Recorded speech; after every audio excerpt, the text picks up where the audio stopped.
हाय अस्सलाम वालेकुम। I doctor Nuzhat, welcome to cause of my disease. तो आज हम लोग बात करने वाले हैं डेंगू फीवर के बारे में। तो इस वीडियो के आखिर तक हम जानेंगे कि डेंगू फीवर होता क्या है, इसके ये किस तरह से फैलता है, इसके क्या साइंस एंड सिम्टम्स होते हैं, क्या इसके वार्निंग साइंस होते हैं, क्या इसके कॉम्प्लिकेशंस होते हैं और इसकी प्रिवेंशन, इसको हम कैसे प्रिवेंट कर सकते हैं और इसका ट्रीटमेंट क्या होता है। तो अगर हम बात करें डेंगू की, तो डेंगू वर्ड एक स्पेनिश वर्ड है जो कि जिसका मतलब होता है फस्टिडियस सेंचुरी में जो स्पेनिश सेटलर्स थे उन लोगों ने नोटिस किया कि उन लोगों के ग्रुप में एक बीमारी फैली हुई है जिसमें क्या हो रहा है, सडन फीवर होते हैं और उसके बाद से बॉडी में रैशेज है, जॉइंट्स पेन हो रहा है। और ऐसे लोगों की जो ऐसे पेशेंट की जो वॉक थी ना बहुत ही ज्यादा स्टिफ थी और केयरफुल थी, तो इन लोगों ने इसका नाम डेंगू रख दिया जिसका मतलब होता है फस्टीरियस एंड केयर की जो डिजीज थी वो इसमें देखने को मिली, अफ्रीकन में देखने को मिली। तो फिर उन लोगों ने इसका नाम काडिंगा पेपो दिया। अगेन जो डिंगा था वो डेंगू से लिया गया था, पेपो के मतलब होते हैं स्पिरिट्स। यानी वो लोग मानते थे कि इस तरह की जो बीमारी हो रही है, जो स्टिफनेस बॉडी में हो रही है, जो रैशेस फीवर एंड स्टिफनेस है, वो किसी मतलब आत्मा वगैरह की वजह से है। तो इन लोगों ने इसे काडिंगा पेपो नाम दिया। फिर उसके बाद से फिर 19th सेंचुरी तक इसमें इसी तरह के सिम्टम्स थे और क्योंकि लोगों को जो था बॉडी में बहुत ज्यादा बोन में पेन बहुत ज्यादा था और लगता था कि जैसे हड्डियां टूट रही हो, लेकिन हालांकि इसमें हड्डी नहीं टूटती है।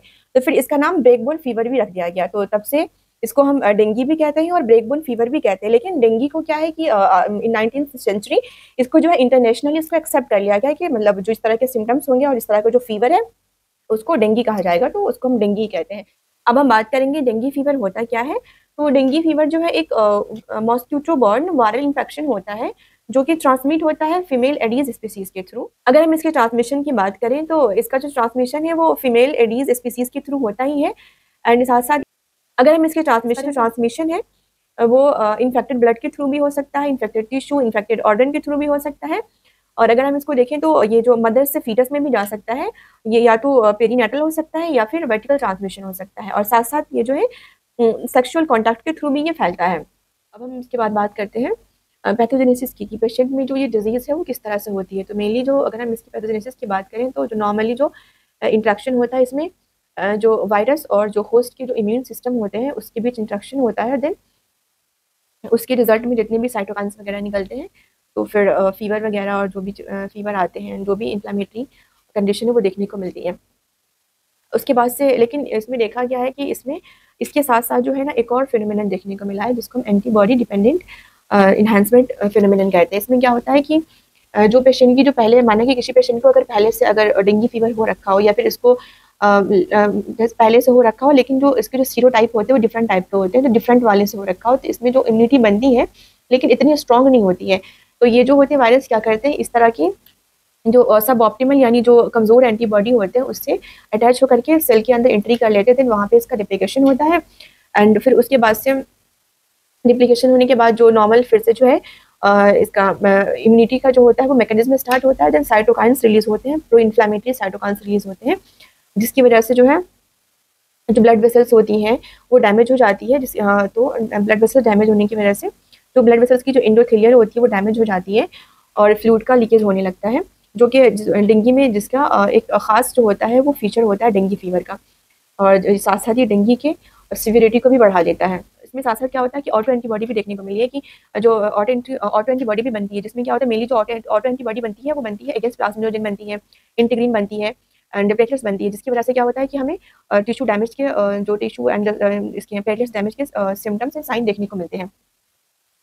हम डेंगू फीवर के सिम्टम्स की बात करें तो डेंगू फीवर कभी कभी एसिम्टोमेटिक भी होता है और कभी सीवियर होते हैं कि इसमें जो है ना ऑर्गन फेल तक हो जाते हैं। इसीलिए जो डेंगू फीवर है उसके सिम्टम्स को दो हिस्से में कैटेगराइज किया गया है। पहला तो वो है dengue fever without warning science and दूसरा है dengue fever with warning science. तो अगर हम पहले बात करेंगे dengue fever without warning science, तो इसकी जो सिम्टम्स है वो नॉर्मल जो क्लासिकल डेंगू होते हैं उसके सिम्टम जैसे ही होते हैं, जैसे कि high grade fever with chills, temperature जो है वो 104 डिग्री फ़ारेनहाइट तक जाता है। और साथ साथ इसमें क्या होगा, बॉडी में एक होता है जॉइंट्स पेन होता है, नौसिया होती है, वोमिटिंग होती है, सर में बहुत सीवियर पेन होता है, आंखों के पीछे बहुत सीवियर पेन होता है जिसको रेट्रो और बाटल पेन भी कहते हैं। उसके साथ साथ बॉडी में रैशेज आ जाते हैं। और बच्चों में देखा गया है कि बच्चों में जो है ना ज़्यादातर वोमिटिंग आती है, वोमिटिंग और रैशेज बच्चों में ज़्यादा देखने को मिलता है। और इसके अलावा लीकोपीनिया हो जाता है, उसके बाद पॉजिटिव टर्निकेट साइन प्लेटलेट्स की कमी हो जाती है, ये सब आपको देखने को मिलता है। इसको हम क्लासिकल डेंगू भी कहते हैं और ये जो होता है ये 5 to इसके जो पीरियड होते हैं वो 5 to 7 डेज़ में ये ख़त्म हो जाते हैं, हो करके नॉर्मल जो होता है बुखार ख़त्म हो जाते हैं, सिम्टम्स भी चले जाते हैं। और इसके बाद से लेकिन अबाउट 1 to 5% में जो है ना, ये जो नॉर्मल डेंगू होते हैं वो क्रिटिकल डेंगू में ट्रांसफ़र हो जाते हैं। करने से अगर हम बात करें कि जो कौन से लोग होते हैं जिनमें जो नॉर्मल या फिर जो क्लासिकल डेंगू फीवर है वो कन्वर्ट होने के सीवियर या फिर क्रिटिकल में कन्वर्ट होने के ज़्यादा चांसेस होते हैं। तो ऐसे लोगों में आ जाते हैं जो प्रेग्नेंट लेडी हैं, जो इन्फेंट्स एल्डरली में, और ऐसे लोग जिसको पहले से ही कोई अंडरलाइन डिजीज़ होती है, जैसे कि हाइपरटेंशन हो गया, डायबिटीज़ हो गई, एज़मा हो गया, सीकेडी यानी क्रॉनिक किडनी डिजीज़ हो गया, सीएलडी क्रॉनिक लिवर डिजीज़ हो गया। तो ऐसे लोगों में जो है ना, जो नॉर्मल से जो क्लासिकल डेंगू से सीवियर डेंगू या फिर क्रिटिकल डेंगू में कन्वर्ट होने के ज़्यादा चांसेस होते हैं। अब हम बात करते हैं इसके वार्निंग साइंस की। तो इसमें severe abdominal pain with tenderness होता है, यानी पेट में बहुत ज़्यादा दर्द होगा, और साथ में अगर हम पेट को पालपेट करते हैं तो उसमें पेशेंट को दर्द होता है, यानी टच करने पे भी पेशेंट को पेट में बहुत ज़्यादा दर्द होता है। साथ साथ वोमिटिंग भी बहुत ज़्यादा होती है, यानी 1 घंटे में जो है 3 से 4 एपिसोड्स हो जाते हैं वोमिटिंग के। या फिर अगर हम 6 आवर की बात करें तो 3 मोर देन 3 या फिर 4 to 5 जो है ना वोमिटिंग के एपिसोड्स देखने को मिलते हैं। साथ साथ जो म्यूकोजल ब्लीडिंग होती है वो देखने को मिलता है। अगर म्यूकोजल ब्लीडिंग की बात करें तो ब्लीडिंग जो है नोज से हो सकती है, गम से हो सकती है, उसके बाद से खून की उल्टियाँ भी हो सकती हैं, एंड उसके बाद मेलेना यानी पॉटी के थ्रू भी पॉटी में मिक्स होकर के भी ब्लड आते हैं, एंड हेमेचूरिया यानी यूरिन के साथ साथ भी ब्लड आते हैं, एंड वेजाइनल ब्लीडिंग भी देखने को मिलती है। इसके ब्लीडिंग के अलावा इसमें जो पेशेंट को बहुत ही ज़्यादा रेस्टलेसनेस होती है, यानी पेशेंट बहुत ही ज़्यादा बेचैन होगा, उसके बाद से बहुत ही ज़्यादा लिथार्जी होती है, फ्लूइड का भी जो है ना वो एक्युमुलेशन होने लगता है, जिसकी वजह से पेशेंट में एसाइटिस देखने को मिलता है, एंड प्लूरल इफ्यूजन यानी जो लंग्स होते हैं उसमें भी पानी जमा हो जाता है, जिसकी वजह से पेशेंट को सांस लेने में बहुत दिक्कत होती है।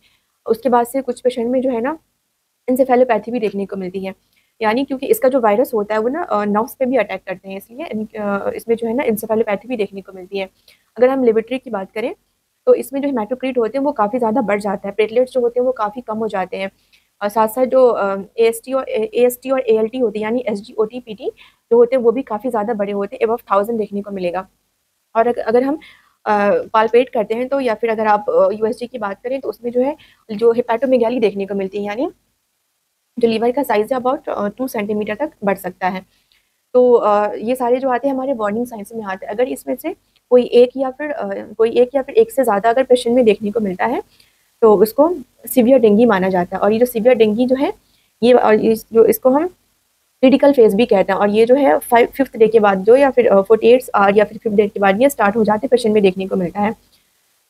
अगर हम रिकवरी फेज की बात करें तो ये 48 से 72 आवर्स के बाद ही जो क्रिटिकल फेज उसके बाद देखने को मिलता है। इसमें जो है मोस्टली जितने भी सिम्टम्स होते हैं वो सबसाइड होने लगते हैं, एंड लेकिन अगर हम देखें तो जो पेशेंट को जो है ना पोस्ट वायरल वीकनेस या फिर फटीग जो देखने को मिलता है काफ़ी दिन तक रहता है, पेशेंट के अंदर कुछ रैशेस के निशान रह जाते हैं, एंड कुछ पेशेंट में जो है वो न्यूरल डिमेंशिया भी नोटिस किया गया है। अगर हम इसके डायग्नोस्टिक टेस्ट की बात करें तो इसमें जो है आप फीवर होने के 1 से 5 दिन के बीच में NS1 एंटीजन करवा सकते हैं, साथ में IgM, इसके बाद से RT-PCR करवा सकते हैं, जिसमें आपको इसके डेंगू के वायरस देखने को मिल जाएंगे।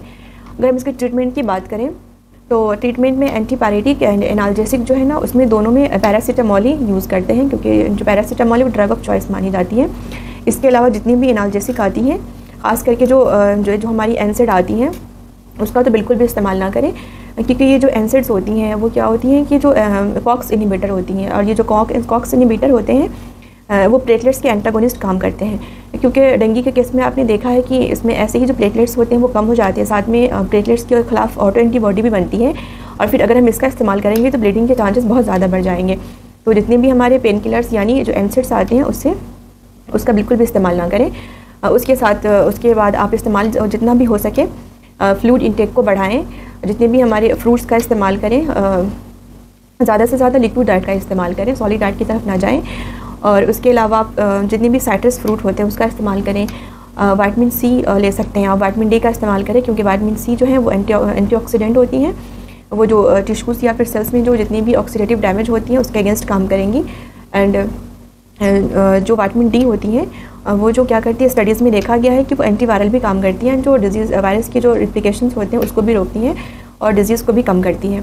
इसके अलावा आप अगर हम इसमें हर्बल में जाएं तो जो हमारी डिकॉक्शन, नीम का डिकॉक्शन होता है उसके लीव्स का या फिर उसके बार का, आप उसको इस्तेमाल कर सकते हैं, वो भी स्टडीज़ में एंटीवायरल पाया गया है, वो भी क्या करता है, वो वायरस के रिप्लिकेशन को रोकता है। इसके अलावा जो लेमन ग्रास होते हैं उसका भी आप डिकॉक्शन इस्तेमाल कर सकते हैं। ये भी जो है जो वायरस के रिप्लिकेशन को रोकता है एंड डेंगू की जो सिवियरिटी होती है उसको कम करता है। जो उनाब आते हैं आप उनाब का भी इस्तेमाल कर सकते हैं। उनाब क्या है, उनाब भी एंटीऑक्सीडेंट होता है एंड एंटीवायरल भी होते हैं। तो जो हमारी बॉडी में जो ऑक्सीडेटिव डैमेज होते हैं उसको रिपेयर करते हैं, यानी एंटीऑक्सीडेंट होते हैं, तो आप इसका इस्तेमाल कर सकते हैं। इसके अलावा हेपेटाटोनिक का भी इस्तेमाल ज़रूरी होता है, क्योंकि इसमें काफ़ी हद तक जो होते हैं वो लिवर के अंदर कंजेशन होता है, लिवर के जो टिश्यूज़ होते हैं वो डैमेज होते हैं, तो हेपेटाइटिस भी देखने को मिलता है। लिवर के एंजाइम्स भी बड़े होते हैं, तो हेपेटाटोनिक भी इसमें ले सकते हैं, लाइक Li52 वगैरह भी ले सकते हैं। इसके अलावा अगर आपको कोई भी वार्निंग साइंस, अगर एक भी वार्निंग साइंस देखने को मिलते हैं तो फ़ौरन हॉस्पिटल में एडमिट हो जाएं और फिर वहाँ पे जो भी वहाँ पे ट्रीटमेंट होगा, आपकी जो जितने भी सिम्टम्स होंगे उसके अकॉर्डिंग जो है ना वहाँ पे ट्रीटमेंट आपको दिया जाएगा। जो उनाब आते हैं आप उनाब का भी इस्तेमाल कर सकते हैं। उनाब क्या है, उनाब भी एंटीऑक्सीडेंट होता है एंड एंटीवायरल भी होते हैं। तो जो हमारी बॉडी में जो ऑक्सीडेटिव डैमेज होते हैं उसको वो अब हम बात करते हैं प्रिवेंशन की। तो प्रिवेंशन में सबसे पहले हम मॉस्किटोज़ को कैसे दूर करेंगे, तो क्योंकि इसके जो मॉस्किटोज़ होते हैं वो स्टेगनेंट वाटर में होते हैं, तो अपने आसपास जो है वो जमा हुआ पानी ना रहने दें। साथ साथ जो है मॉस्किटो नेट का इस्तेमाल करें। उसके बाद से अब हम बात करते हैं प्रिवेंशन की। तो प्रिवेंशन में सबसे हमारे होते हैं उसको डिस्पोज करें। उसके बाद जो भी कपड़े पहने वो फुल स्लीव्स के पहने। साथ में क्या करें, मॉस्किटो रिपेलेंट जो आते हैं उसके इस्तेमाल करें। तो इस तरह से जो है हम मच्छरों को आने से रोक सकते हैं। अब इसके बाद से आती है मतलब हम जो ऐसी चीज़ों का इस्तेमाल करें जो इम्यून पावर को बढ़ाएं, क्योंकि इसका जो पूरा अगर हम देखें तो हमारी इम्यूनिटी की वजह से ही जो वायरस होते हैं वो अटैक करके इन सारे जो डैमेज होता है उसका रीज़न बनता है। जो भी कपड़े पहने वो फुल स्लीव्स के पहने। साथ में क्या करें, मॉस्किटो रिपेलेंट जो आते हैं उसके इस्तेमाल करें। तो इस तरह से जो है